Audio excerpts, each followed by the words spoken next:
And so the thing that just sticks out to me is, you know, when I go home, I'm the youngest of two, and all of my family members bring stuff, right? So the thing that I was grown enough to bring for the very first time was breakfast casserole. So I'm confident in it, but more importantly, it reminds me of holidays. It reminds me of an opportunity where you can just relax.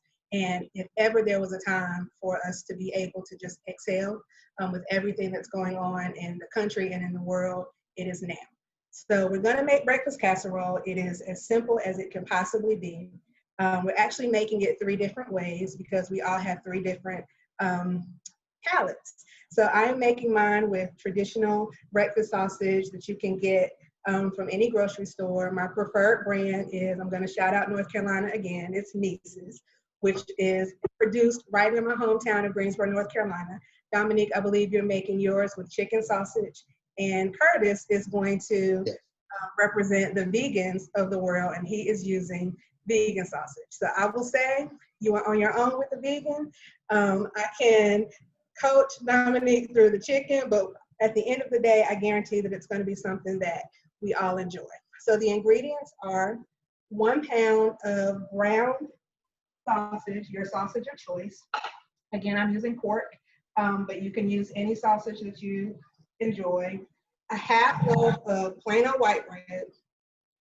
Any brand is fine. We're using 2 different types. Curtis is using a fancy artisan bread. I'm using Sunbeam, which is basic. We're going to do 5 eggs that we've lightly beaten, 2 cups of half and half, and the recipe calls for 10 ounces of sharply grated cheddar cheese. I'm going to use a whole bag. We've got some ground mustard and salt and pepper. So it can't get any more basic than that. You all have the ingredients along.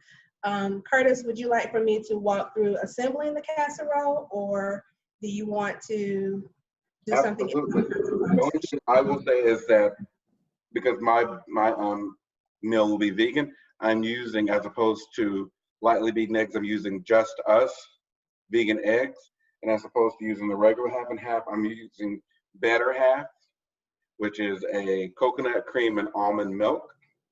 And I'm also using the sharp cheddar vegan cheese. So that's how I substitute the dairy products. So. All right, Dominic, you want to walk us through your ingredients? By the way, Dominic already told me this is not his first rodeo. He is a master chef. So I am relying on you to exercise your culinary skills and talk to the people and let us know what you're working with. Thank you for the fancy title. Absolutely. So with my bread, I have artisan bread versus regular bread. Got half and half. Not vegans, came from a cow. I got my cheddar cheeses. One is from Sargento, other one from Whole Foods, but they both do the same job, and that's my business. I got my sage, ground mustard seed, black pepper right here. All right. What am I missing? Oh, got my eggs. Got your eggs lightly beaten. All right. So as I mentioned earlier, behind the scenes, we each browned our sausage because we didn't want to spend a lot of time over the stove because that takes away from the conversation that we're having, but it also is loud. So we want to go ahead and make sure that the sausage is thoroughly browned. And our next step is to take a half loaf of the white bread and we're going to cut it up into small cubes. So I like to cut the crust off of my bread because the recipe initially calls for this to be made overnight.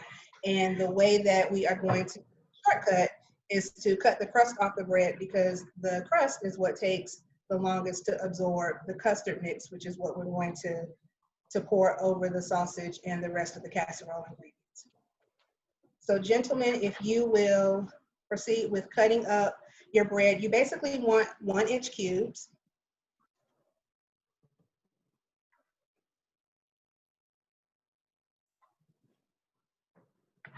It's so soft, it's hard to cut. Are you struggling with the 1-inch cubes? We're gonna have a problem if we gotta walk through 1-inch cubes. This is 1 inch, right? You want it a little smaller than that. Yes. There you go. That's pretty good. That look good? Okay. That looks great. So think baby size pieces, just like this.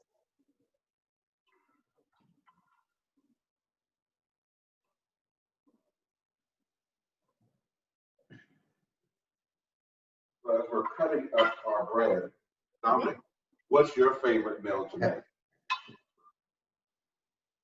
My favorite meal to make, you know, my favorite meal to make has to be something from my, both my grandmothers were very near and dear to me, you know, even after they transitioned. But, you know, I love my mother's mom. I love to make her etouffee. And I always keep it on me, right? I always keep my crawfish tails on me. I keep my celery, bell pepper, onion on me, my trinity, all that. And so, and I love to make her gumbo, which I just got done making maybe not this recent Friday, but the Friday before. And my father's mom, I love to make her sweet potato pie and her corn pudding. You know, and every time I make those two dishes, they you know, kind of remind me of them. And I love sharing it with others and those around me. I have a question, VP Scales. You said you're from North Carolina. I am. Is it Charlottesville? No, it's Greensboro. And let me tell you why that's important, especially considering we're talking about. Greensboro. Okay, because. So Greensboro is the home of the first sit-in lunch counter movement. So if you know anything about civil rights and HBCU's positioning at the forefront of many of our civil rights and social justice movements, on the campus of North Carolina A&T, 4 students in February were frustrated by the fact that they could give their money to a certain store, in this case it was Woolworth, but they couldn't sit at the lunch counter and eat there. And so they sat in a dorm room and basically talked about how frustrated they were, and they decided to stage what became one of the largest sit-in movements and shows of student activism in the history of the country. So Greensboro is where it happened. It is in the middle of the state of North Carolina, about an hour away from the Bull City, which we talked about earlier, which is Durham, and about an hour and a half away from Charlotte. Curtis, how you looking up with your cubes? I'm out there, they're looking good. I have a couple of more slices of bread to cut. Okay.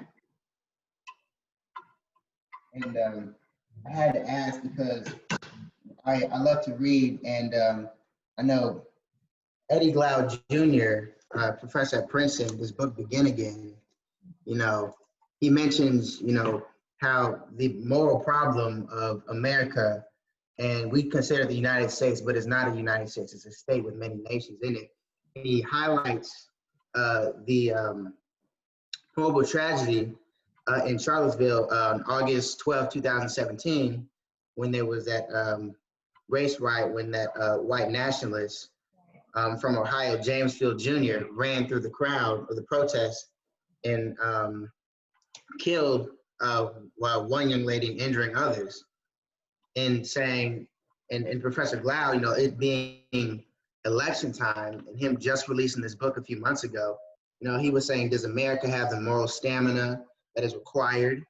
Does it have the humility? Does it have does it have the tools of the human rights and basic human values, you know, to get over this hump? Because we try, but it's like, you know, pushing a ball up a hill. We just come down after every time we have a reconstruction, you know, which, you know, the Civil War, first one, the Civil Rights, the second one, and this one, I think we're in the third reconstruction. And so what do you think, you know, question to both of you, what challenges, what moral compass do we have to provide to, because it's not just gonna take us as Black people, it's gonna take everybody, especially to our white counterparts, you know, to get them to understand, listen, y'all gotta be right with us if, you know, because their vote counts too. What do you think in the midst of this pro-law and order, this fascist white nationalist party regime that we're seeing, to help our white counterparts, our brethren, you know, to get on board, and hopefully we won't have the end of little, but we have a democracy left? So I will begin by saying all views that are shared on Cooking with Curtis are solely at the discretion of those who make them. They are not a representation of Cooking with Curtis or Xavier University of Louisiana. But I will allow VP Scales to begin. I'll start by saying that it takes courage. So that's the short answer to your question. You really have to dig deep and really realize that now more than ever, this is a gut check, and it's time for people to just demonstrate who and what they are and reveal themselves accordingly. That takes a lot of courage to, in many cases, as you're talking about our non-Black brothers and sisters, it really is going to be about whether you're willing to stand in sometimes opposition of people who are in your immediate social circles, right? Even for Black people, I think about my mom, who will celebrate her 80th birthday next month.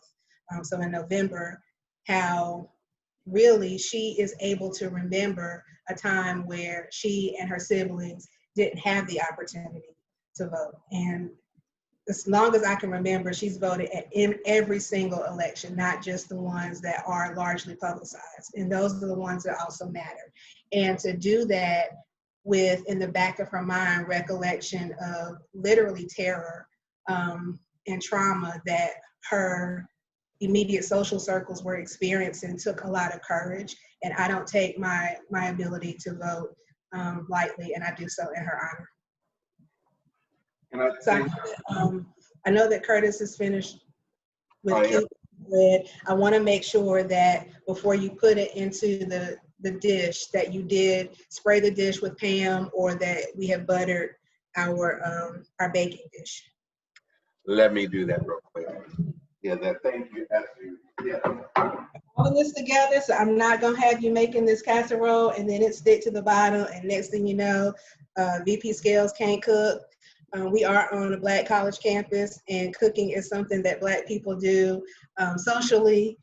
And what we're not about to do is have the community of Xavier saying she had us making this casserole and it stuck to the bottom of the dish. So we're gonna grease our dish. Again, I'm using butter. I prepared it. All corners, all sides of the dish should be greased. If you're using Pam, just a light spray will do, and just make sure that it's thoroughly coated. And then we're just gonna dump our bread cubes in the bottom of the dish once that's done.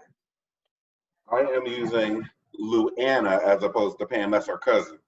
And Luana is a non-stick cooking bread that's coconut oil, not. He's my cousin. Yeah. You know, and I think as bread. Remember Vice President Wright's disclosure at the beginning. So his dish is not necessarily endorsed by Xavier either. However, we are promoting a more just and humane society, which means that health is a part of that. So for those of us who are watching our waistlines after COVID-20, perhaps this is something that you would like to try in lieu of the full flavor, i.e. full fat version, which is what I'm preparing. Yes, but I think, you know, and one of the things that Dominic, you brought about was Charlottesville. They were there protesting. There were some protesting the removal of Confederate symbols, while others were asking to tear it down, right? And so I think that the young woman who was murdered by the white supremacist was a white woman, right? Because it was a host of people, cacophony of colors and ethnicities there saying that these symbols, these relics of the past should not define us. So I do think that as VP Scales said, there's a courage that has to happen. And we saw it most recently just a block and a half from where I'm sitting right now in my house, with the renaming by the City Council of New Orleans of Jeff Davis Parkway, the former president of the Confederacy, and that name will be changed to the Norman C. Francis Parkway, Dr. Norman Francis Parkway, the former longtime president of the university, right? So I think we have those moments of hope. And that to me was one of those moments where a community got together, made a plea that was heard, and it was accepted unilaterally that relic needed to be changed, right? And so I'm not discouraged, even as wanton and reckless as some can be in DC. There are pockets of hope, and this is one of those. So now our pan is buttered, our bread is in. Next. Our pan is buttered, our bread is in. Next, we're just going to take a slotted spoon and we're going to spoon our sausage over the bread. We use a slotted spoon because sausage is one of the things that makes sausage so good is it's full of fat, right? But we don't want our fat to transfer to the bread. We just want the flavor. So we're going to distribute evenly the sausage over the bread cubes.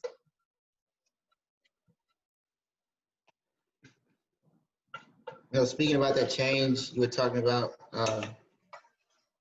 Mr. Wright, you know, I think, you know, since I'm the only somewhat close to a millennial here, not exactly a millennial because I was born in '98, but I think the peak maturity of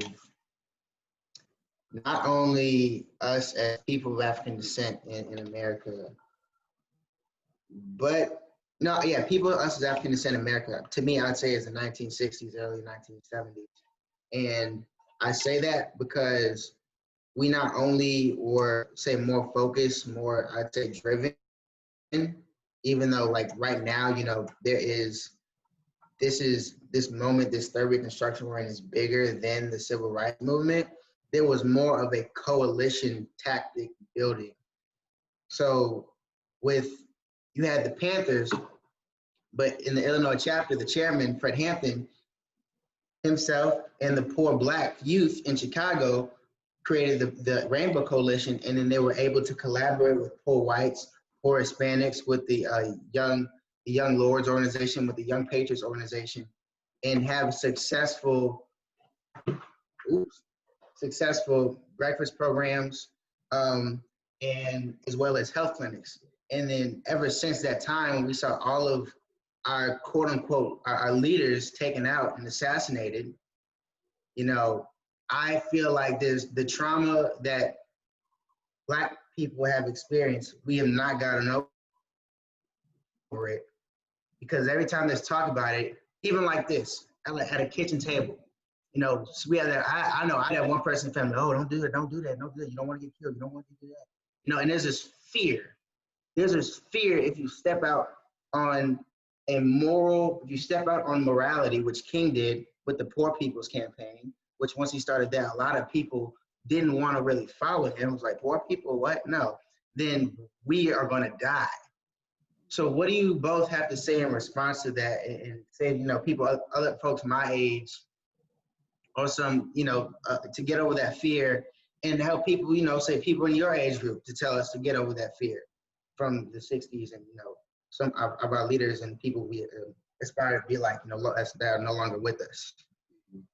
I mean, I just, again, go back to it takes courage. And unfortunately, we're in an age where anonymity makes people even bolder in spouting things that may not necessarily be civil. And I say that not just in the political climate, but just how we treat each other from a community standpoint. We're in the cancel culture, all of that. So being able to have a level of comfort in calling each other out, that goes to what I was taught, which is I am my brother and my sister's keeper, right? So in that vein, we shouldn't be afraid or concerned about saying things that are corrective as long as you're leading from love, and making sure that you have the right intention. But that's part of growing. No one's perfect. So we want to make sure that we're walking the way that Xavier is a Christian university, in the examples that Jesus did. And that means doing right by your brothers and sisters, even when they don't do right by you. So what concerns me most is when I'm seeing apathy.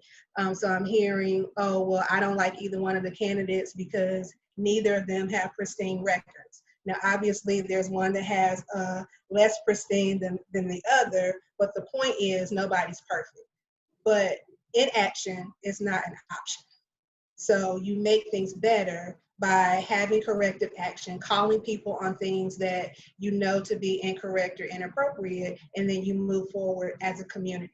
So what I take away from the thing that you mentioned most is the notion of corporate responsibility and making sure that the entire community understood the mission, and we didn't allow people to falter. We didn't allow people to not be a part of this movement, because one dissension in this movement allows the foundation to crack.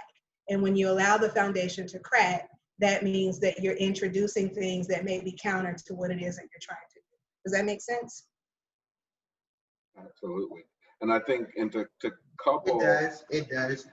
courage, there has to be access and the willingness to absorb and consume information, right? Because we make better decisions when we have more information to make those decisions. And what I sometimes become frustrated with is people who will make a decision without having read, without having researched, without having done any homework, which they wouldn't do in their chemistry class or their history class or their business classes, right? But for whatever reason, particularly as it relates to issues of equity and justice, we all become experts. And I was at this talk one time with the dean of the law school of UCLA, and he said, diversity isn't rocket science, it's harder because you're dealing with the affairs of the human spirit. And I think that we all, because we can connect to humanity, believe that we are the experts on it, but there's lots of data, there's lots of information out there that can help inform our decision making, and we don't take good care of becoming good stewards of that information. And I think that when you look at 13% of the population is college educated, and even fewer of those are people of color, specifically Black people have access to education, are in rarefied air, and have much greater responsibility to make sure they're sharing that information and doing the good work. And I think for me, we don't have as many people willing to do that good work, and a part of that work is doing the research. So I see you have your Sargentos out. What's next? I have my cheese. You have your vegan cheese, which I'm certain is delicious. Delicious. So what we're gonna do is evenly distribute the cheese across the top of the casserole dish. And Dr. Wright, I want this is very honest and very honest, open conversation. And like VP Scales and Dr. Wright was saying, some of the views we're saying are our own, are not part of Xavier University of Louisiana.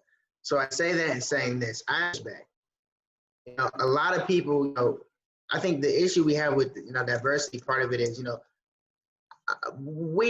lot of people in society, especially what we see in America, don't have any connection to human feeling. Yes, there's a lot of people that don't know the research. There are a lot of people that don't read, right? There are a lot of people that only look at Twitter, Instagram for news and say, okay, I'm good, I got it, and I have a great opinion, which is kind of a problem.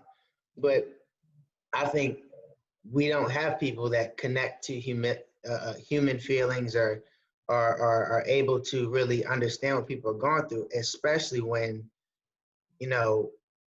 you have people who have more care towards an animal than someone like you and me. Right. No matter, what title we're in. You're still a Negro at the end of the day. And there's another word for it, we're not gonna say it. But I think what the social construct, and I would like to see, and I'll be talking with once I'm an alumni, is more emphasis for the freshmen of including, you know, really the African American studies and regarding the African American diaspora. A real thorough concentration and study on that. During the summer, during this pandemic, there was a Xavier pharmacy student who said a racial slur at everything that's going on. Who is part of my school, who is someone who's supposed to make a more just and humane society, somebody who is supposed to understand these values, and he has his white coat, and I've been to a white coat ceremony, and I hear the words that they say, you students, you know, are the future of tomorrow, da da da da. You understand this with you getting a white coat, you understand da da da. And it's like, no, because you were never taught. And you were never taught, or you do know, which is the sad case, and a lot of people do know, and they don't give a damn. And I think what needs to be taught in this, you know, throughout Xavier, more, you know, not just at Black History Convocation, but throughout all 4 years, is understanding, okay, yes, you got to focus on, you know, Black people and brown people in this country, because it comes right back to you. It relates to you as a white male. It relates to you as an Asian male. It relates to all of you. It all correlates. And so that's what I like to see. And you know, I just want to get that off my chest, because, you know, I know there's a lot of talk behind closed door with myself and other students, but we may not have time or space to come to the professors or you know, you two to say it, because, you know, there's so much work to be done, and we would love to do it, but there's a lot of work on a lot of our plates, you know, students with jobs and 18-hour schedules and communications with teachers, but it has to be done, you know, and Absolutely. yeah. I want to respond. I also want to make sure that we keep cooking. So I'm going to walk us through the next step in this recipe, and then we will touch on the point that you just mentioned. So now it's time to pull out the eggs. The recipe calls for 5 eggs lightly beaten. Dominic, I saw you pull out the bowl and your whisk, which tells me, again, this is not your first rodeo. You are not a novice chef. Curtis, what you got? You got a little fork? You got a whisk? I got a whisk. We have a whisk, okay. So once we the recipe says lightly beat. I like to fully beat the egg because I don't like egg whites at the top of my casserole. And the way to avoid that is to make sure that the eggs are incorporated with each other fully. And then once those are mixed together, we're gonna add in our half and half, okay? So beat the eggs, then add in your half and half. We've had some questions as we're whisking the eggs in half and half. One was about whether or not, while we were not cooking, while music was playing, and typically that's happening when there's nobody else at my house, but we didn't want to interrupt the conversation with a little India-Ari. But if I'm not having a conversation, I certainly am listening to music. And the other one was about cocktails, and I do have my Diet Coke on standby. But as VP Scales said, the cocktails come after 5 o'clock because we're civilized people. And particularly on the 7th day, the Lord's Day, we don't sit around in the middle of the day when there's light out having cocktails. That's what the heathens do. Well, if you do, that's your business, but we're keeping this G-rated, and we want to make sure that this is something for everyone. And we have the pious, and then we have the pagan, and somewhere in between. Like I said, nobody's perfect. But now we're going to season this custard, because that's important too, to season your food. We're going to add salt and pepper to taste, as well as our teaspoon of dry mustard, okay? But while we're doing that, so I'm adding my salt and my pepper and then my dry mustard. While we're doing that, I want to get back to the comments that Dominic made regarding a member of our community and racial slurs. And I know that that was something that was really bothering a lot of people of the Xavier community, both current students as well as those who have already graduated. So before I comment, VP Wright, do you have any comments that you would like to share? So I think, well, there's a couple of comments. There's a couple of issues. I think the first comment, and then we can probably elaborate more on it, is the desire to incorporate in orientation a deeper understanding of who we are, right? We are unapologetically Black, we are unapologetically Catholic. And so I know the last 2.5 years, particularly as we were transitioning orientation from VP Scales area to mine, right before, that was the conversation that we were having, is how do we make sure that we marry these and that we put these two very important features of who we are up front. And so that was something that we were strongly trying to do this year, and then we ran into COVID, right? But that is your sentiment, your recommendations are right on, because we do believe that we want to make sure that not only our students at the undergraduate and graduate levels, but their parents and the rest of the community know without a shadow of a doubt who we are and why we are. So I think that, so we are continually looking to not only just do an orientation, but throughout the curriculum, both co-curricular and in the classroom. All right, so we have our eggs and our milk, half and half, incorporated with one another and seasoned, correct? Yep. All right, next step is just pour it right over the casserole evenly.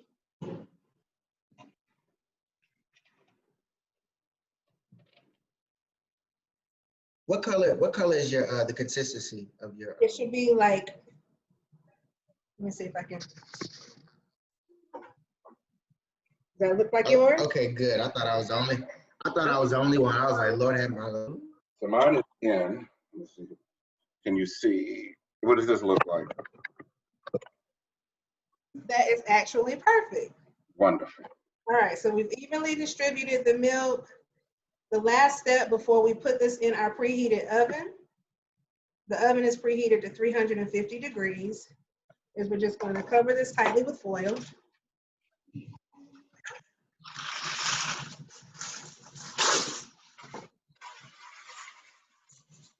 Curtis, do you have vegan foil? What do we have? This is non-vegan foil, however, no animal has a die in any creation of it. I see Dominic didn't splurge. You also have Reynolds. Ma'am? Didn't splurge. You also have Reynolds foil.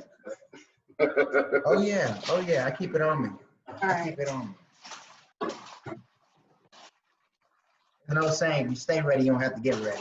That's always a good policy. So I'm gonna pop mine in for 50 minutes on 350. How long?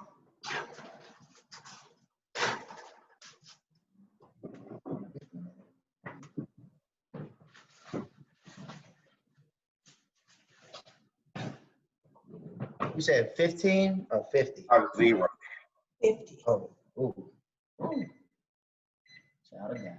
15, we eating raw eggs. We don't want to do that. So I want to just speak briefly on the student situation, because that really bothered me, without going into a lot of detail, because some of that is protected information. Right. What I will say is that the comments, I think everyone can agree on, were not appropriate. The question is, how do we respond to that as a community, right? So in the space of cancel culture, what is our responsibility to one another as students and members of the campus community? We can condemn thoughts and words without condemning people. And I think at a university where there is a mission that calls for people to be just and humane, it's really important to make sure that we are behaving in the way that we want others to behave. Again, I think that the comments were not great, but I don't know that our response was great either. So I think in anything, it's a learning opportunity. And I don't know, I may get canceled for my sentiments on that, but I don't know that meeting people who do things inappropriately with vitriol and venom is the best response either. And that's just my opinion. Right. And I think, and for me, I get up every morning and am excited and honored and grateful for grace, right? Because, but by the grace of God, there go I. And what I remember about those tweets, which both have described as being inappropriate, disgusting, and not nowhere should have no space in our community. They were from like 2011. I don't know where either of you were in 2011, but I know I'm not the person that I was 9 years ago. And when I think of a 25-year-old or a 23-year-old, they're not either. And so my hope is, and I think it goes back to some of the people who complain about, for example, some of Joe Biden's history with the 1994, voting for the 1994 crime bill, which included VAWA, the Violence Against Women's Act, that made it illegal to do certain things. And if you know anything about Congress, in order to get anything through, you've got to marry a lot of things in those bills.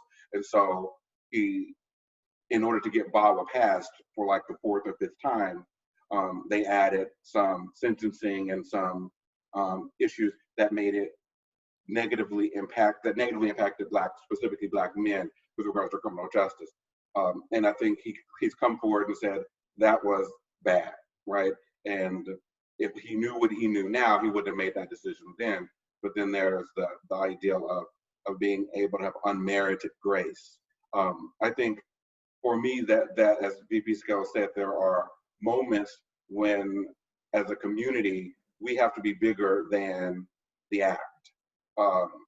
And we do education. And as someone who's charged with the code of conduct and finding and acting on when those people or when behaviors become so irreparable that they can no longer be a part of our community, my job is to remove those folks from our community. So I take that responsibility very seriously, and I want to make sure that when I remove person X for an act, that consistency's sake, that I would need to remove person Y, Z, Q, L, and A for that same act. And so we've got to really come together about what our community standards are, but also, again, agreeing and understanding that sometimes my 14-year-old self shouldn't be held responsible, my 25-year-old self rather shouldn't be held responsible for my 14-year-old self did. But if my 25-year-old self did something, then I need to take responsibility for that and suffer whatever consequences come with that. And again, much like VP Skills, there's always a Twitter, a Twitter or something or another around I Remain. But I think that there are moments when we need to act, and we need to act unapologetically. We need to act very aggressively to protect the sanctity of who we are. And I think there are other times when we need to also engage in the distribution of grace the same way that we want people to do that for us.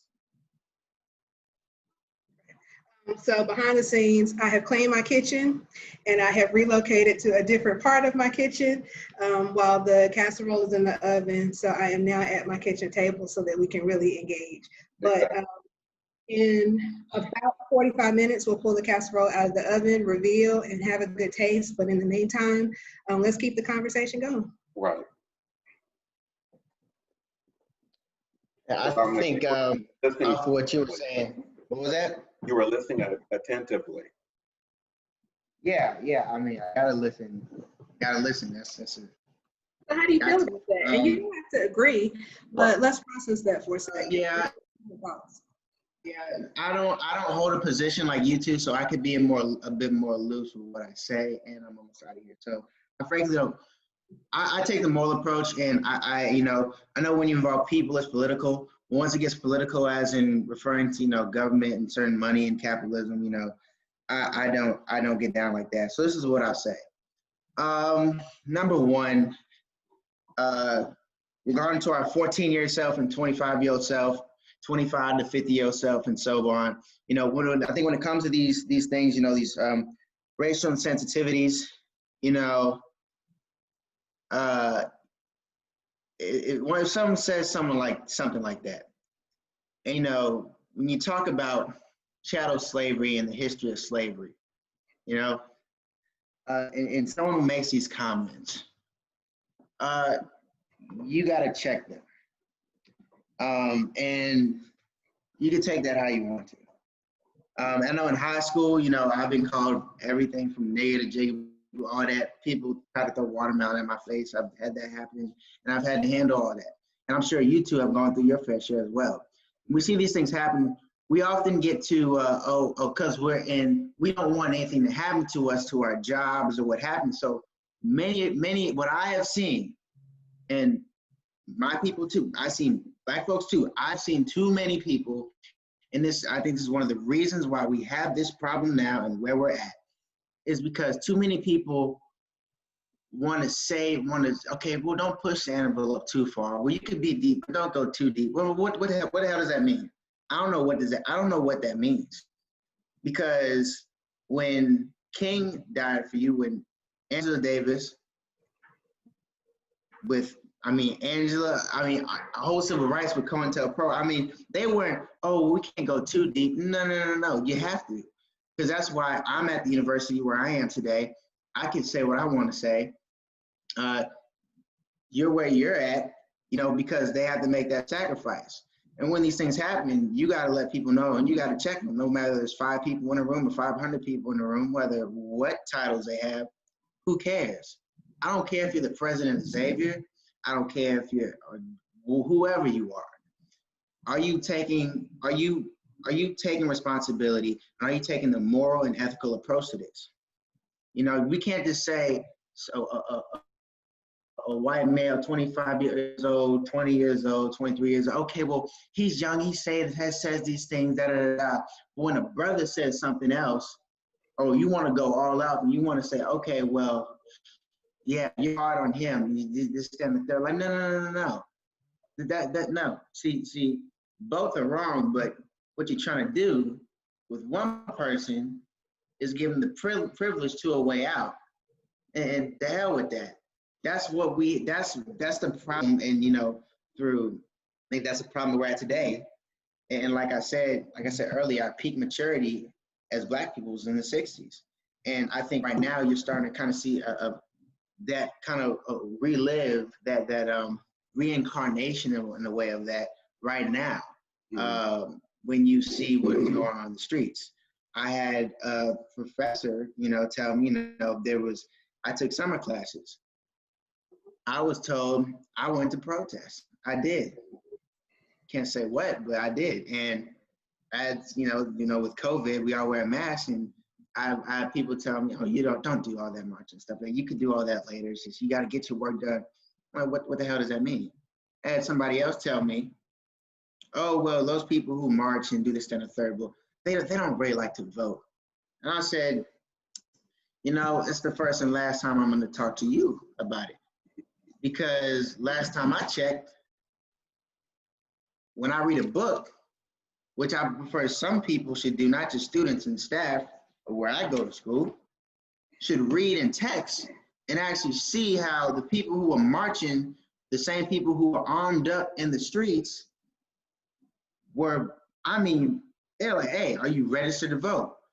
And last time I checked, the people who are in Chicago, Harold Washington, the first Black mayor of Chicago, the people that helped him get elected were the very people in the Rainbow Coalition.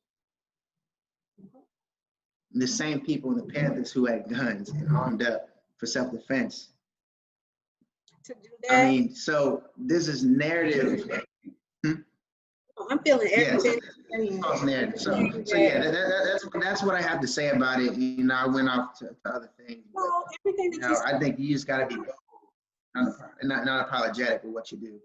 You definitely don't have to be apologetic for what you're doing, or how you believe or how you feel.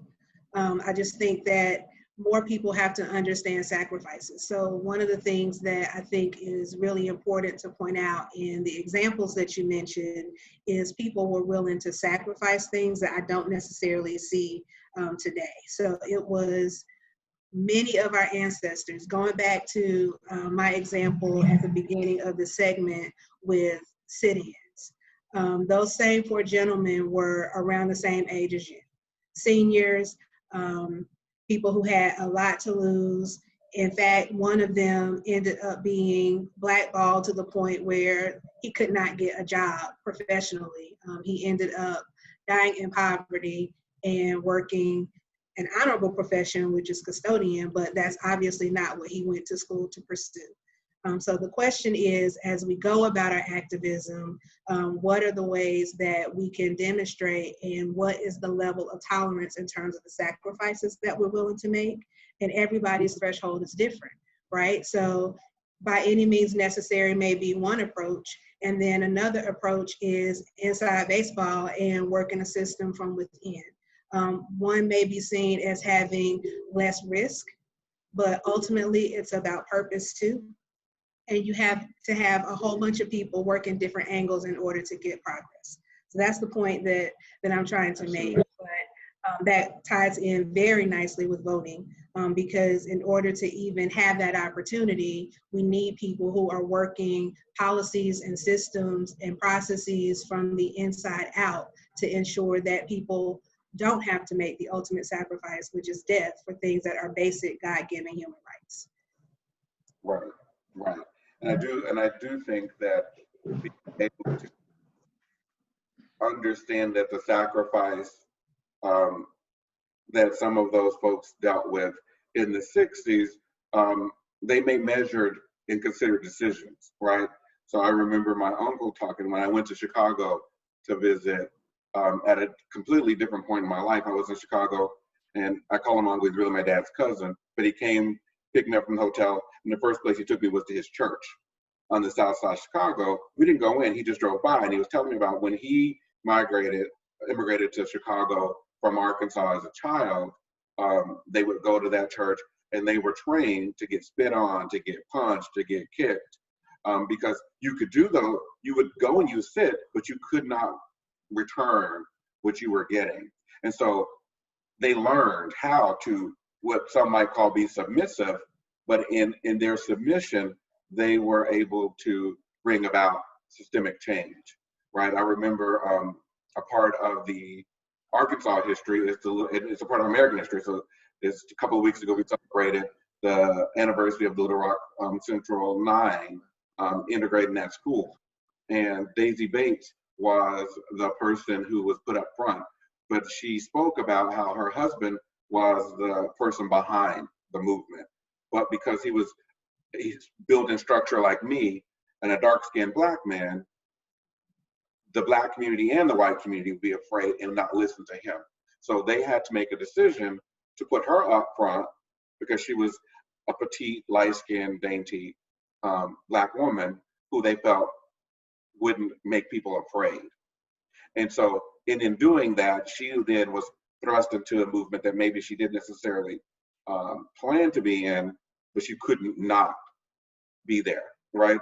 And when she died relatively poor, right? So if there wasn't this big payday that she got for putting her life at risk and for ushering those kids in, so that both VP Scales and I would have the opportunity to go to PWIs and to have access the same way that we did, or that you would have the choice, right, to be able to choose between any school in the country, and you made the decision to come here. And so I do think that there is a need for those shared sacrifices. And I think that when you say we were at our peak of maturity, it was because we understood that as a community, that MLK couldn't sit in the White House and cuss Lyndon Johnson out as much as he wanted to, because sometimes you can't tear the house down from the bottom, because what will happen, it will fall down on top of you. You've got to be inside to be specific about how, and clinical about how you dismantle and then how you create. And I know that there are some that would call that respectability politics. But how do you as a 22-year-old, what are your guys' ideas, right? Because I do see you all out there, and I do see this moment very, very similar to the moment where people were putting their lives at risk.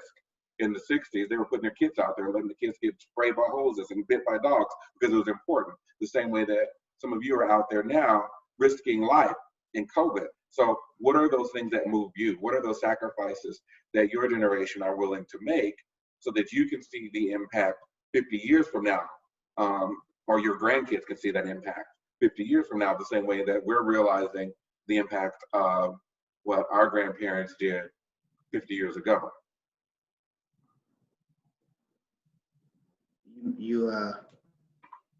What are we willing to sacrifice?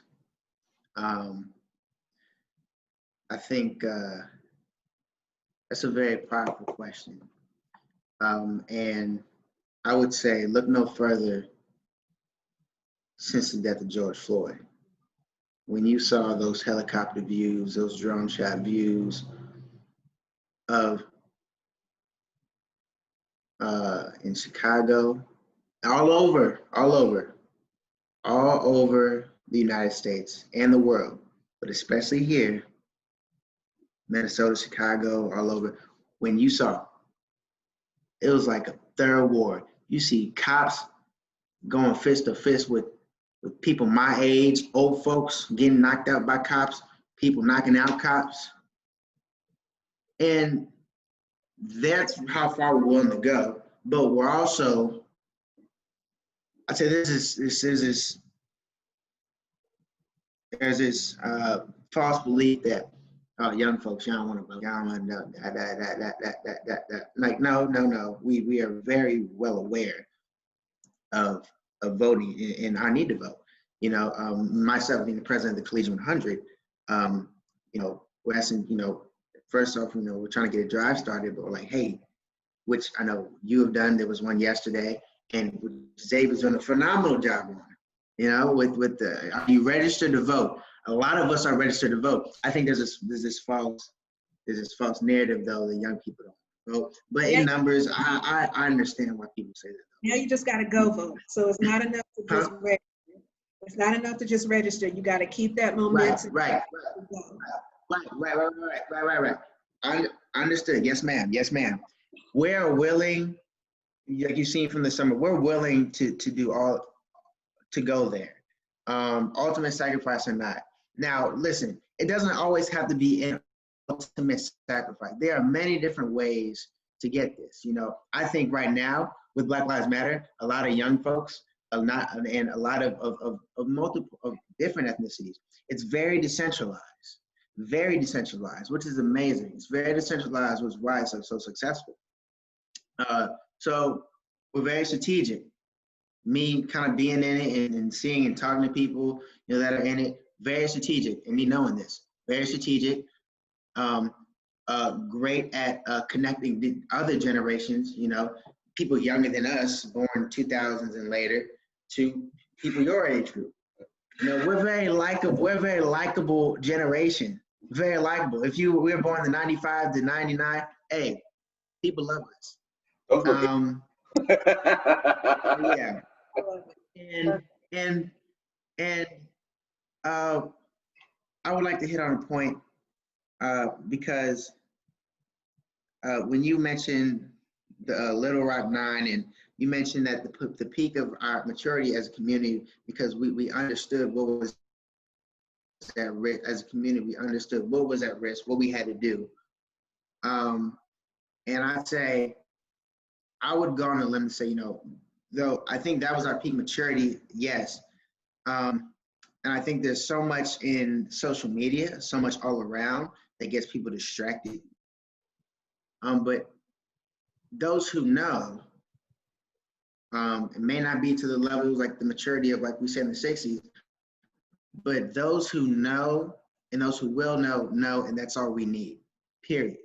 You look at the civil rights movement, for a perfect example. It wasn't a lot of Black folks weren't even down with the civil rights movement. Excuse me, they were like, I'm not. It was that small percentage of us, and then once they, you know, it came with a lot of us passing away, people getting in jail, political prisoners. But once we got over that hump, then all of us benefit from it. It's like that class project. Ooh, can you hear me? Mm-hmm. Can you hear me? Yeah. It's like that class project. Five, 7 people, but 2 do the work. Okay, well, them 2 had to slave through it. The other 5 were just like, I'm just chilling. I'm gonna get my A. It took those 2 people so everybody else would get a good grade. So, it's like that. And, you see a rise in, brothers and sisters getting in jail. In California, I think it was in Angela Davis's book, Our Prisons Obsolete. I believe that's the name of the book. Someone could double check me in the comments on YouTube. I believe it's Why Prisons Obsolete. She describes how there was an increase in prisons. I think it was private prisons, increase in prisons within the last 30 years. And she, she mentions this, is like, are we really making progress? Are we making progress? I say no, we're not. We're not. Increase in prisons. There's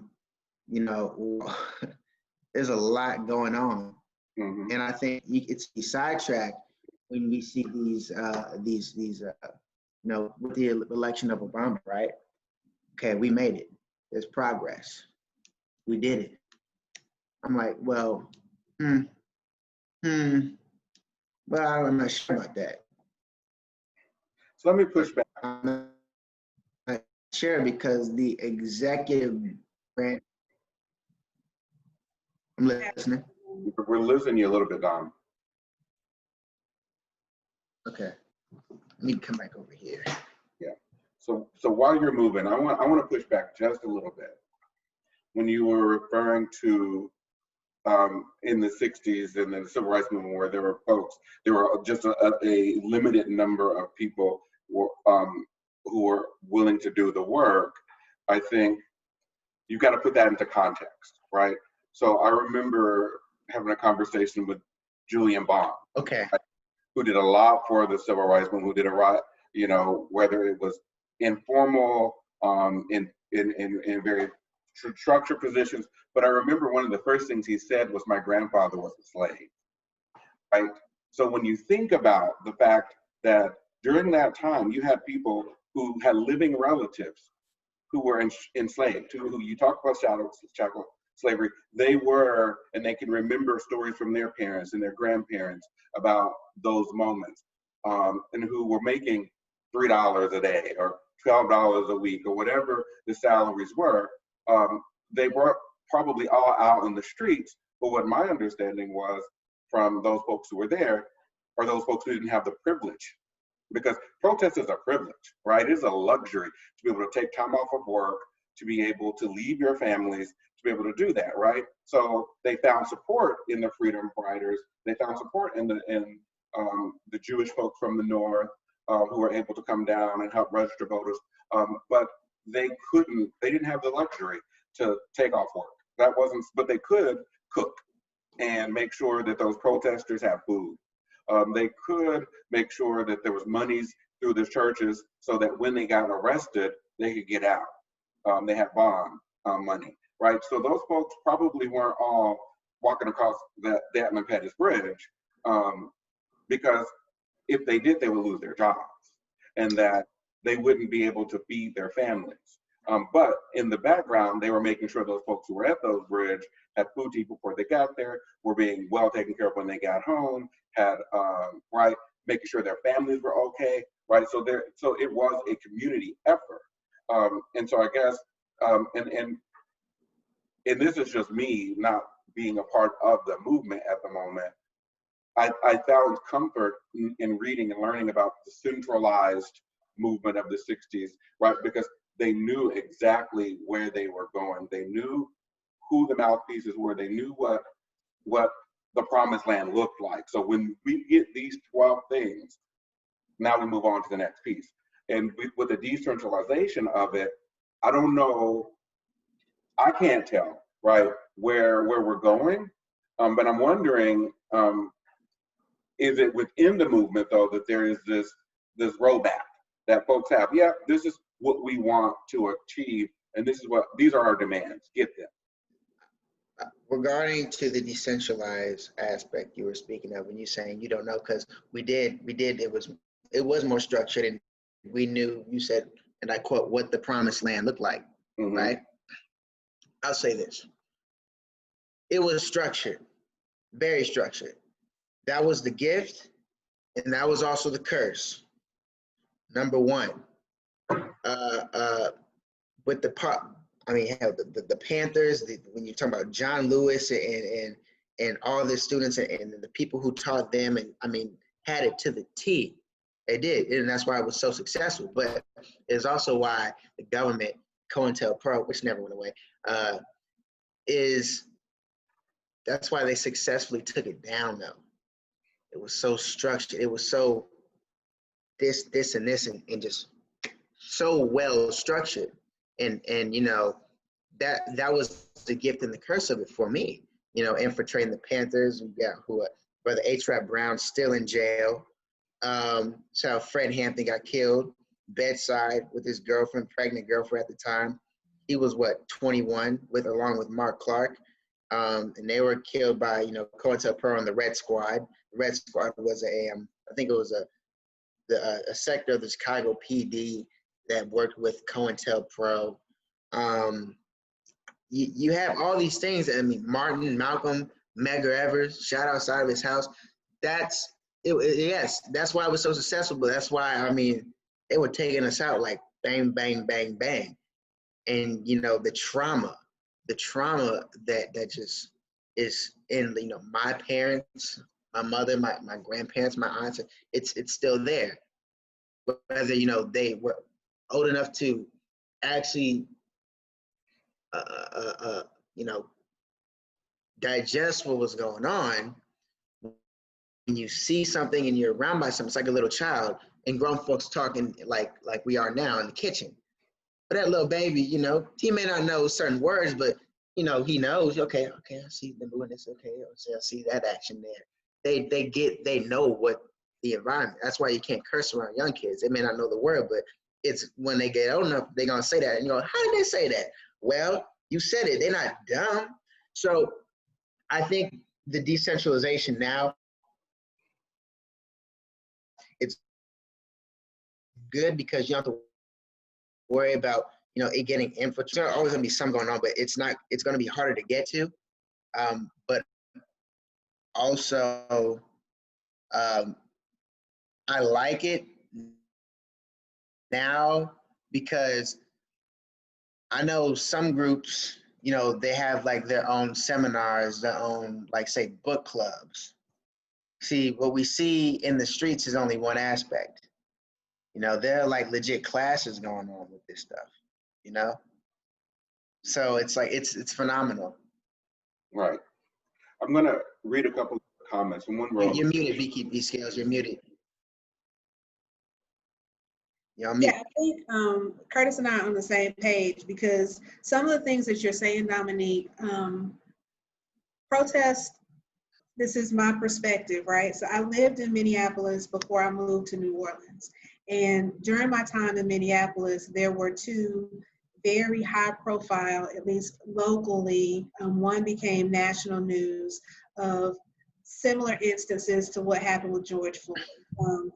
The one that was the latest that was for me an impetus in me wanting to leave the area was the murder of Philando Castile, right? So you may know that name, but the responses and the protests were born of two things. So one, it was just an exorcising of emotion, right? So people were just up to here, fed up, frustrated, wanted a way to have an outlet to just demonstrate feelings. And then the other was a very intentional effort around demand, right? So it was just what you mentioned earlier. It was organized, it was strategic, it was, this is what we want to do. But all of that, I want to bring it back to the purpose of the conversation. It is about feeling like you have power.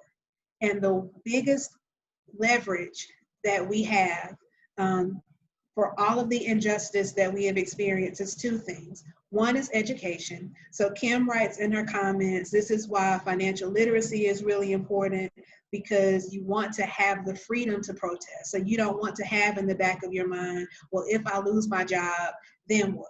So it is being able to educate yourself and understanding the power of your resources. How do you accumulate it such that you have the freedom to do whatever you want to do? And then the other is exercising your power to vote. So we're talking about, I saw a question earlier in the chat. We have two candidates that are running for president. I think we can all agree that neither are perfect. But one of the viewers wants to know, is there an argument that could be made that the re-election of Donald Trump would be good things for Black people? Can I answer that? You absolutely can answer that.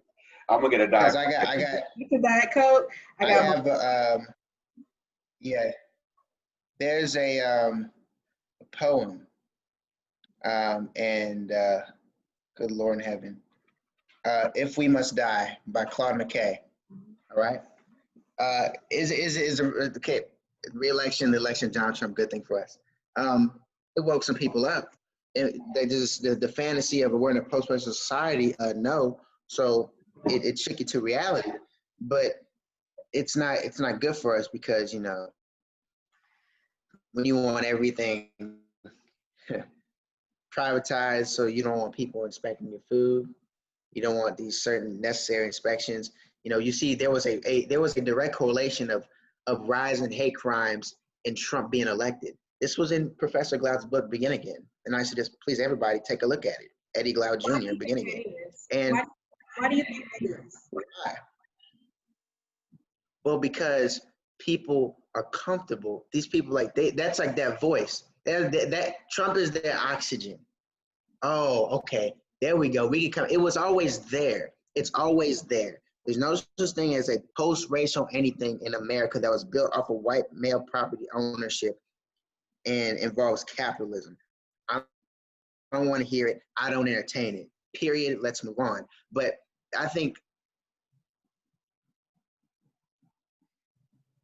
You froze on me. You think they're comfortable. Am I still here? I think they're uncomfortable. I think that the thought, just the very thought of Black people specifically, people of color in general, realizing the true power that we have was enough to make people literally fume and get so frustrated, so mad, so angry that it is now being manifested. So I believe in my heart, and again, this is Keyana, not endorsed by anything other than Keyana, that what we are seeing is, again, an exorcism of emotions, and that emotion is fear. Mm-hmm. Absolutely. Absolutely. I think it's both. I mean, absolutely. I agree. And, when we talk about these issues, especially surrounding African-American diaspora, I think it's important.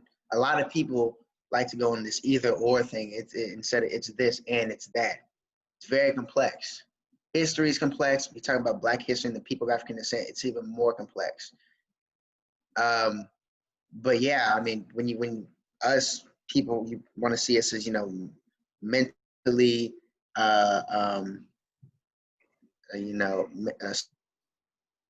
stupid, inferior. But when you see that it breaks all these lies, when we really can do it, it kind of messes with people who believe this, their sense of reality.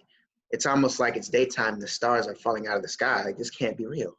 A Negro being head of an institution, or a Negro owning his own business, making actual, wait, what? He's making more than me. This can't be true. This can't be true. And that's part of it as well, I believe. But Marlon Roundtree, I just got to read this. Claude McKay, "If we must die. If we must die, let it not be like hogs, hunted and penned in an inglorious spot, while round us bark the mad and hungry dogs, making their mock at our accused lot. If we must die, oh, let us nobly die, so that our precious blood may not be shed in vain." It's a little bit more than that. But the election is not good for Black people, and especially those who don't want to vote. I got this for you. You ready? I'm ready. You got your clip. If you A Diet Coke. I'm ready. ready? Ready. Are you ready? Nuck if you buck. You got your clip? Because that's really The white folks got a lot of guns. They got the guns. We got some too, but you didn't. That is just vote. You don't want that to happen. You don't want that to happen because if this fool gets another 4 years, he's stacking the federal benches right now with young, conservative, white, male judges. So my children and their children won't have a foreseeable future. I'm not risking it. I'm gonna vote. So, yeah. Okay, so to that end, that brings me to Angel's question, which is around elections other than presidential. So the question reads, it's well documented that minorities have lower voter turnouts during local and midterm elections. How do we maintain this positive momentum amongst Black people, both young and old, for midterm and local elections? Because voting for your local judges, sheriffs, and state representatives is also vitally important. So that is exactly what you just said. So what are your thoughts around ensuring that, especially in New Orleans, where there is a lot of, there are a whole lot of elections during the year. So I was accustomed prior to moving here to going maybe once and I'm voting for everybody. I'm voting for the sheriffs, I'm voting for the judges, I'm voting for everybody. And here, I know my first year, I voted a good 5 times, no exaggeration. And it was kind of piecemeal. I think that's intentional. I think that's a form of voter suppression, to be honest. So how do we ensure that we leverage our knowledge and our resources to make sure that we are electing people who do have our best intentions as people of color and our interests in mind? So what are your thoughts about student activism and continuing the momentum independent of a general election?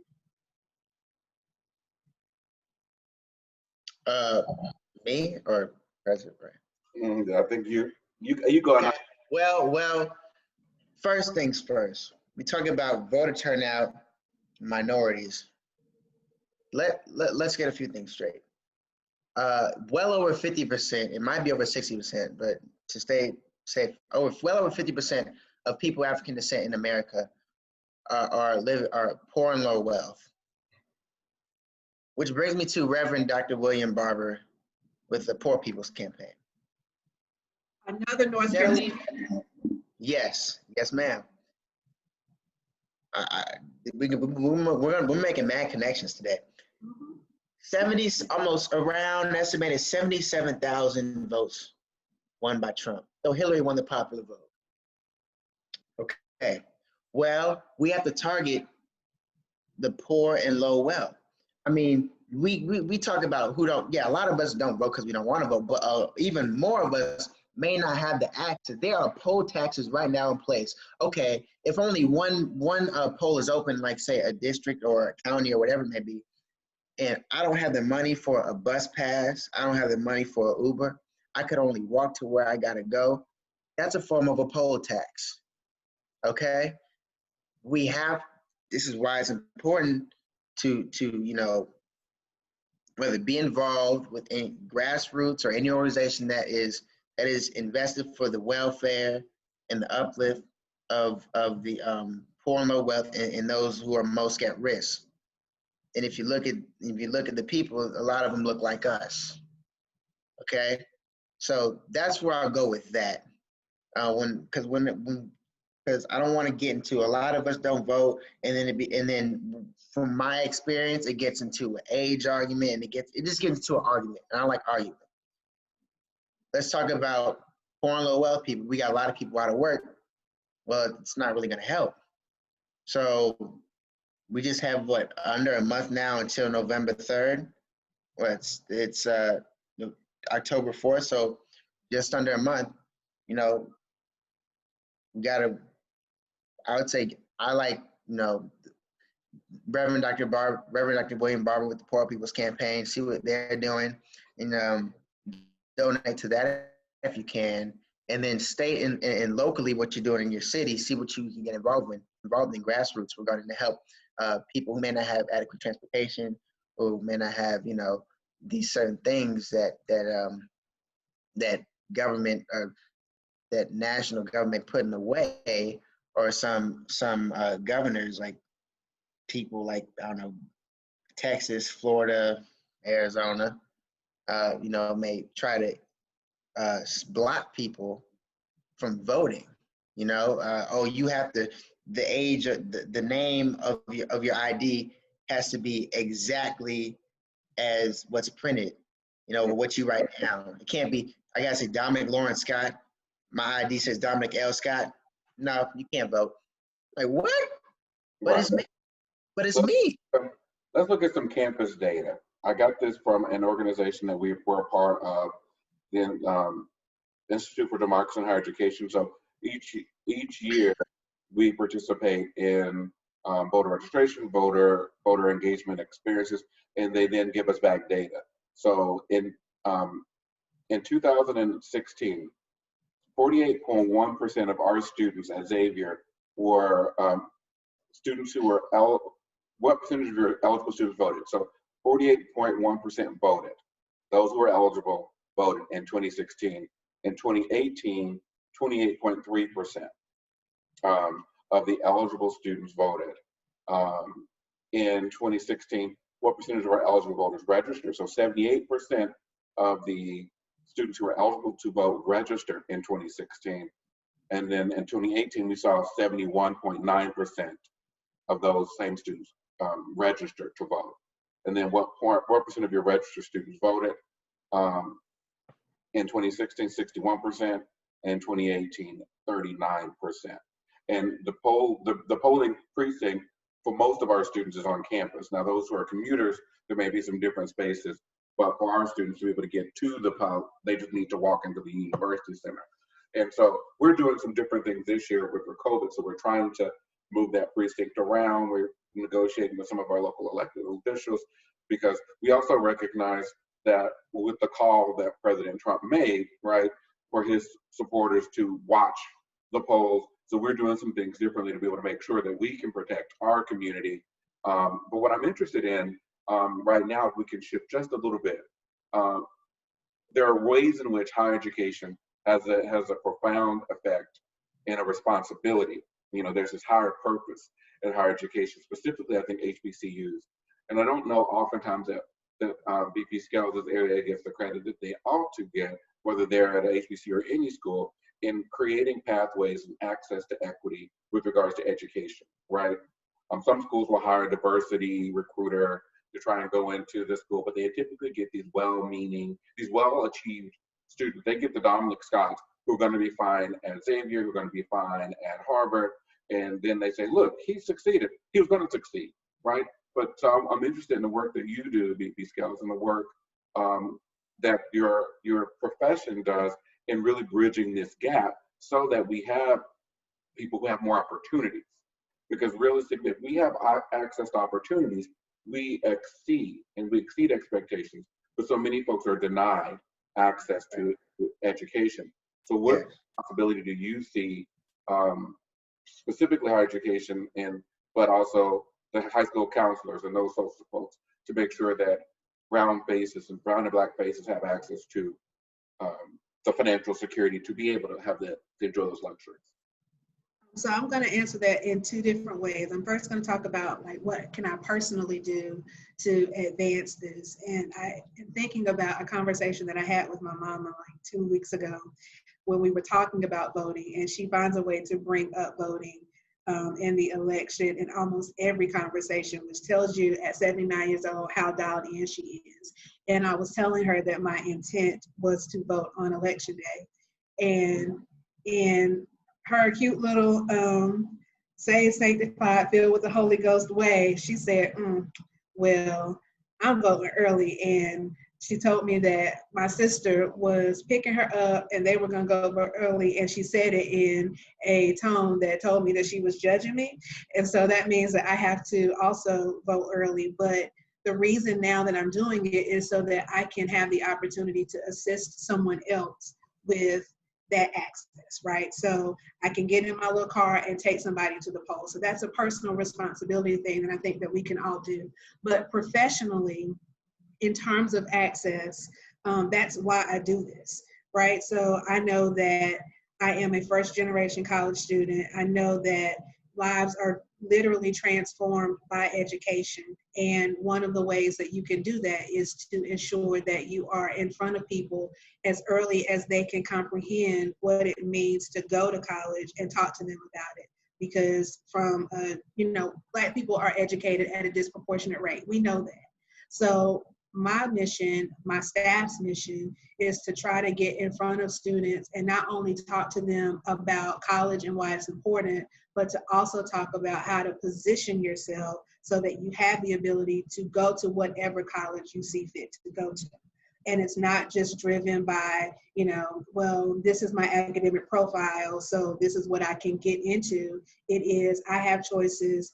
And to me, that's what life is about. It is about doing the things and positioning yourself so that you can make the choices that you want to make, up to and including, can I take the day off and use that day to shuttle people back and forth to the polls if I need to, without consequences that I find unacceptable.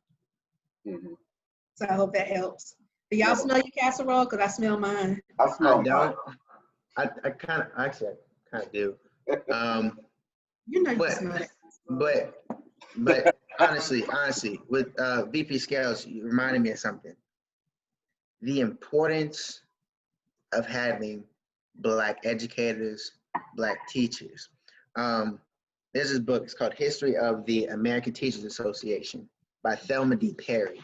And it's about, Black teachers and teaching in public schools and educational institutions. And then chapter 4, it's public school problems and progress, 1904 to 1930. I don't know if y'all can see it. This is the book title. And in this book, which was, person who showed me was Dr. Greg Carr, chair of African American Studies at Howard University. Was in, Lord have mercy, law school at Ohio State University, finished law school, and then African American Studies at Ohio State University. And when he was going over this book, and Dr. Wright, when you're talking about Ms. Scales here, and how she opens doors for people like me, because the fact of the matter is all of us are born with the gift and the talent, but if we don't have anybody to open that door for us, are willing to make that change, it's like, well, what am I doing? My job is to open the door. My job is to give you the power and the information so that you can open it for yourself. We don't do hookups in education. And the one thing that I need to make clear is every student that's at Xavier earned their spot at Xavier. So it is not because of something that I in my heart decided to do. It is something that you have earned, and through the information that me and my team have shared, we've empowered you to exercise that opportunity. You see the difference? And it's really important that you have that here. Right. And I think, and for me, when we look at cases like the United States against Abby, what was Abby's last name? Or Texas Tech, the University of Texas, in 2012. I'm going to pause you because we've hit the 50-minute mark. So we want to take our casseroles out of the oven and let them sit for a little while.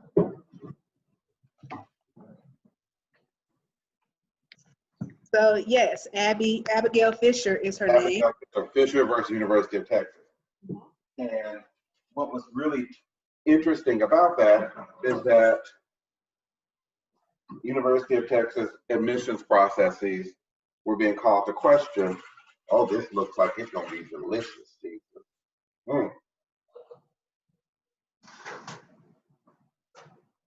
I just want the audience to be able to see what this looks like from my vantage point. Oh, so good. Lovely. Let me take my foil off. Woo-wee! Over there, are you? No, I haven't. All right, what you looking like? Hey, are y'all ready for this? Don't burn yourself now. I don't think I'm ready. They're not ready for this one. Mine in the background. Okay, I see it. I see you. All right, we're gonna let this sit for 15 minutes and let it set. And then we'll be able to taste the deliciousness that is the breakfast casserole. 3 ways traditional, chicken sausage, and vegan. Right. But what concerns me about the Fisher case and about University of Michigan and all the way back to Bakke versus UCLA with affirmative action, that's the case that's going to be considered. If Coney Barrett is appointed and confirmed to be one of our next Supreme Court justices, because Chief Justice, current Chief Justice, I forget his name now, but he has made it clear that he believes that the access to education has been achieved, right? And that it might be because folks like Ms. Scales are doing their job so well that they are empowering students and preparing the counselors and allowing folks to see the inherent intellect. But there are many places that don't have trained, skilled folks who are allowing, who can see, who can value that complete and holistic application. And so if it hadn't been for affirmative action, I wouldn't have been able to afford college, because I went to University of Arkansas on what they called at the time the Minority Achievement Scholarship, which allowed me to have a full ride scholarship without having the same SAT scores and ACT scores as my white counterparts, because they said in the admissions office, we recognize the inherent lack of access to education in many schools and by educators towards kids of color. So we're going to give an opportunity. It wasn't, so when I got to school, we didn't have remedial classes. We had to do the same work, but they said, we're going to give you access, the opportunity to come and demonstrate that you can do it. And my fear is that if we don't have laws in place, people won't be good moral stewards, right? They won't do the things that they should do and see the whole student versus, and question, right? Why is it that all the kids who went to school in this specific school district fared lower than kids over here? And how do we give that review a more realistic and more holistic glance? That's what keeps me up at night when I think about why a really right-leaning conservative justice could put us back 50 years. So affirmative action is on the ballot, and that's one of the reasons I'm choosing to vote, because I'm a beneficiary of affirmative action. Just like previous folks, no one else like been able to go to college, not because they weren't smart, because it just wasn't something that we could afford to do, and it was a community effort. And I think that the ability for some to have that opportunity has made us a more a richer, not in the sense of finances, but in the sense of having achieved and being able to contribute to our communities, and that makes me nervous. All right, Jeremy, you dig into this. Yeah. Oh, all right.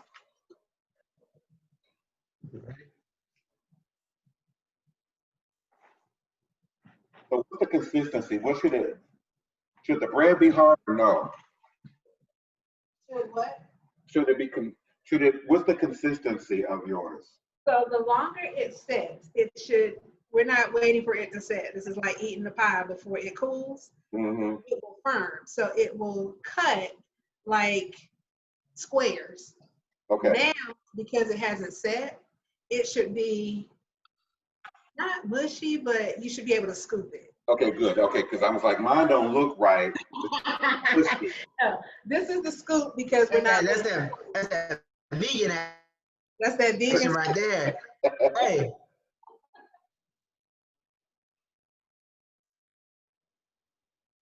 Hmm.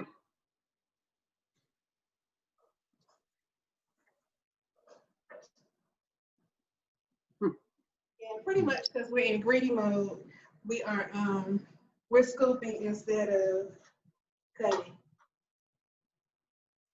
Yeah, we're burning our tongues as we speak, everybody.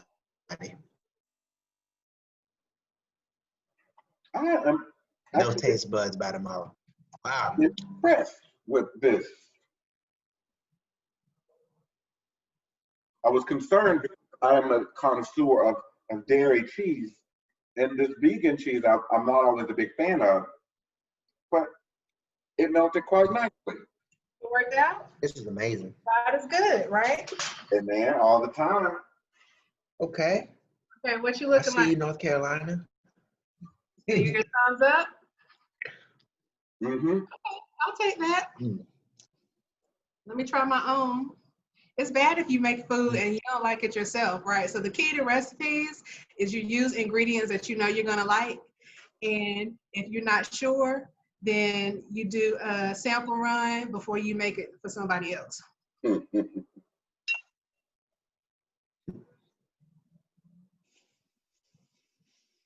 I support. I support. Well, we are nearing our 90-minute mark. I would probably be gone a little bit past it, but I want to thank you all. But before we close, I want to just give folks an idea of what to expect coming next week. Next week's version of Cooking with Curtis will actually be Zoom still, but in a live format. So we are going to be in the dining hall on campus preparing our dish together with students. Our student chef will be the SGA treasurer, Kayla Hinton, and our guest chef will be an alumna, Dr. Angel Bettis, who's going to be coming in actually from Florida. And we're going to prepare a live action meal together in the dining hall with a small audience. And we'll have this great conversation in front of audiences, but we'll still be Zooming it live. And we'll be making jerk salmon with mango coconut rice and a little asparagus. So I'm not quite sure yet what my vegan substitute will be, but I'm confident it will be delicious. And then on vegan salmon, I'm going to probably make some jerk oyster mushroom, some joke just as because I enjoy some good oyster mushroom. And on the 18th, we will be joined by student leader, and I don't want to mispronounce her name, Jayanne, but I will not pronounce her last name right now, so I practice a bit more. She is a sophomore from Chicago, on the cheer team, very involved on campus, mass communications major. She will be joined by Master Chef Selena Cuffey. Selena is the president, CEO of Sodexo Magic, reports directly to Magic Johnson Corporations, and found herself she and her husband the owners of the first Black public traded winery. And so she's going to be zooming in from Los Angeles, and we're going to have a really important and a really great conversation. And then our last one, we're working on our final guest before elections on the 25th. So we'll reveal that person next week. But in the Joe Biden, who is it? Pardon? Joe Biden, who is it? We don't get a. You'll have to stay tuned.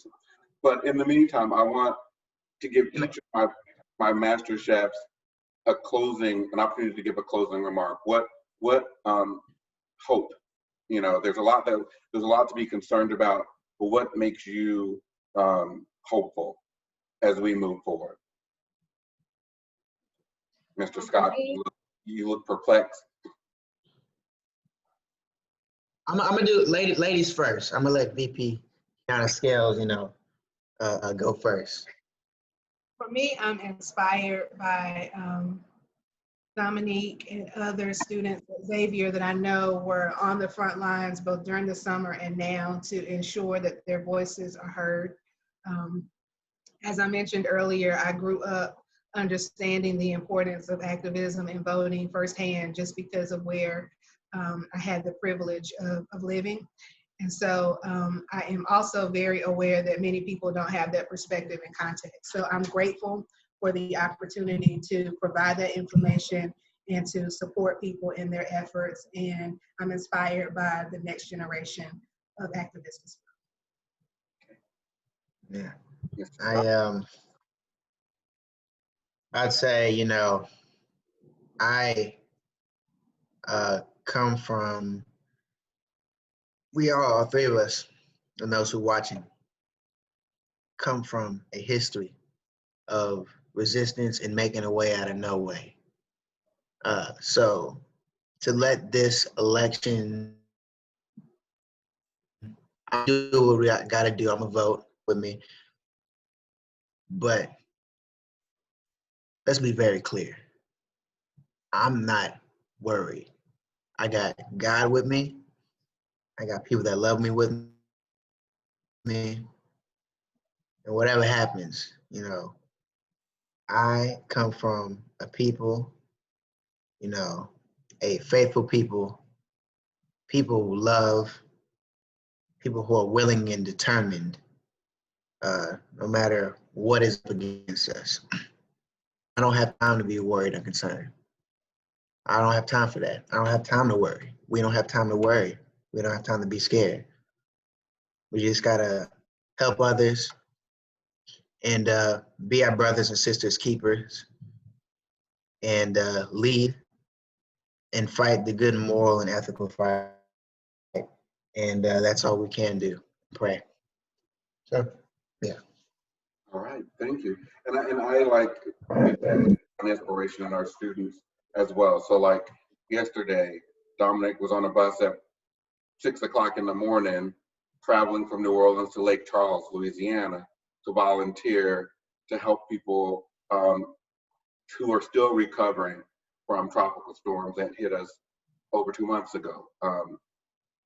You know, it's about voting, but certainly it's about doing the work in the community. It's about showing up and being present and offering and using your privilege to affect change in any ways you can. So I'm inspired by the fact that they would leave New Orleans before light, come back after dark to do the hard work. And I'm also inspired by those who choose other routes. So yesterday, when we were out trying to get folks registered to vote, we were joined by a senior political science major who's minoring in education from New Orleans named Antoinette Williams, who's decided in her last semester of Xavier that she wants to make a change and she's running for the school board, right? Because those are the folks who can help impact curriculum, who can help think about the hiring processes that can help really at the very, very local level. So Yes. she has made it her mission, when she should be focusing, what most folks would be selfish, focusing on making sure they're graduating, getting all their stuff together. She has been out in securing endorsements, trying to tell the story, trying to, what she calls, bridge that generational gap, so that the young people in her neighborhood where she grew up will have schools where they can learn free of gun violence, free with qualified teachers. And I said to her, so are you ready? She says, my only concern is that we go into a runoff because as we're doing finals, right? Whereas her competitors, right, they're not worried about that, but she's willing to take that risk because she knows that the outcome is worth it. So I find inspiration in our students and in folks like them who may not have the same access they do have. But I am so grateful that the both of you spent time with me and were very honest, and I learned a new dish now that I will certainly, once I go back to my dairy days, this will be covered with all sorts of cheese and it'll be even more delicious. But the last word goes to Dominic Scott. Can I give one shout out? Please. Not just one shout out. It's for next week. Kaylin Hinton, who's going to be on your show. She was in, I'm a sales and marketing major, so is she. She was in the National Black NBA Case Competition, and her team, wherever you see her, send her email, a shout out. They came up runner-up in the National Black NBA Case. Huge congratulations, because you know that those things are a lot of work, and just let her know congratulations on that case competition. So not only is her cook, but she is also an amazing student and academician as well. That's what we do at Xavier. So again, thank you all so much for taking your time today. Those of you who are still on, thank you. We'll be uploading this fairly soon to our YouTube page so that those who weren't able to see it can enjoy the recipe, but also be inspired by the conversation. Until next time, take good care of yourself and each other, and enjoy this delicious breakfast casserole. Bye, everybody. God bless.